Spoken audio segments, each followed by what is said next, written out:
আলাইকুম। সকলে ভালো আছেন, সুস্থ আছেন? আমিও ভালো আছি, সুস্থ আছি। আপনাদের মাঝে অনেক ভিডিও বানাই, অনেক কথা ভুল হয়, অনেক কথা বলতে পারি না। আপনারা যদি ভিডিওতে কোনো ভুল হয়ে থাকে ক্ষমা দৃষ্টিকে দেখবেন। আর আমার ভিডিও অনেক লোকেই দেখে, অনেকজনই দেখে। আমি সুডো কন্টেন্ট বানাই, চেষ্টা করি আপনাদেরকে বিনোদন দেওয়ার জন্য।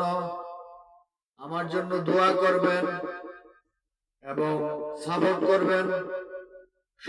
সকলকে অন্তঃস্থল থেকে ভালোবাসা রইল সকলের জন্য। আমাকে সাপোর্ট করার জন্য অনেক ভাই আমার ভিডিও দেখে, অনেক ভাই আমাকে সাপোর্ট করে, অনেক বোনেরা আমার ভিডিও দেখে সাপোর্ট করে। সকল ভাই বোনের জন্য দোয়া রইল এবং ভালোবাসা রইল, অন্তঃস্থল থেকে ভালোবাসা রইল। সকলের ভিডিও সকলে দেখে, সকলে সাপোর্ট করবেন, সকলের জন্য দোয়া করবেন এবং সকলে যেন ভালো ভালো কন্টেন্ট দিতে পারে, ভালো ভালো কথা নিয়ে আসতে পারে, মানুষকে বুঝাইতে পারে। এই বুঝে আর কিছু বলবো না। আল্লাহ হাফেজ, ভালো থাকবেন, সুস্থ থাকবেন।